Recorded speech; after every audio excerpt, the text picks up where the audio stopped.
नमस्कार बालमित्रांनो. आज आपण मानवी शरीरातील एका अतिशय महत्त्वाच्या भागाबद्दल शिकणार आहोत, मानवी घसा किंवा ह्यूमन थ्रोट सिस्टम. घसा, थ्रोट हा आपल्या शरीरातील सर्वात व्यस्त छेदनबिंदू इंटरसेक्शन आहे. तुम्ही पाणी पिता, अन्न गिळता, श्वास घेता किंवा बोलता वजा या सर्व क्रिया घशातूनच पार पडतात. हा केवळ श्वास घेण्यासाठी आणि अन्न खाण्यासाठीचा एक सामान्य मार्ग नसून तो हवा, एअर आणि अन्न, फूड या दोन्हीसाठी एक महत्त्वपूर्ण मार्ग आहे. आता आपण घशाच्या मुख्य रचनांची ओळख करून घेऊया. ग्रसनी आणि स्वरयंत्र.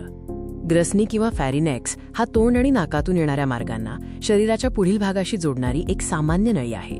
ग्रसनीच्या अगदी खाली स्वरयंत्र लॅरिनेक्स असते.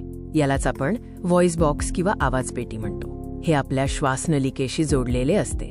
तुम्हाला कधी विचार पडला आहे का की अन्न गिळताना ते फुफ्फुसात का जात नाही? याचे कारण आहे एपिग्लॉटिस. एपिग्लॉटिस म्हणजे एक लहान पानासारखा पडदा. हा पडदा आपल्या श्वासनलिकेच्या विंडपाईप तोंडावर असतो. जेव्हा आपण श्वास घेतो तेव्हा एपिग्लॉटिस उघडा राहतो आणि हवा थेट फुफ्फुसांपर्यंत जाते. पण जेव्हा आपण अन्न किंवा पाणी गिळतो तेव्हा हा ट्रॅफिक हवालदार ताबडतोब श्वासनलिका बंद करतो. यामुळे अन्न सुरक्षितपणे अन्ननलिकेत फूड पाईप उतरते आणि फुफ्फुसात जाण्यापासून थांबते.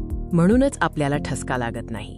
आता आपण बघूया की आपला आवाज कसा तयार होतो आणि बोलण्यासाठी घसा आपल्याला कशी मदत करतो. स्वरयंत्रामध्ये 2 लहान लवचिक ध्वनितंतू वोकल कॉर्ड्स असतात.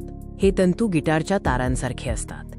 जेव्हा आपल्या फुफ्फुसातून हवा या ध्वनितंतूंमधून वेगाने बाहेर पडते तेव्हा ते कंपन्न पावतात, व्हायब्रेट, आणि या कंपनातूनच आपण बोलतो किंवा गातो तो आवाज तयार होतो.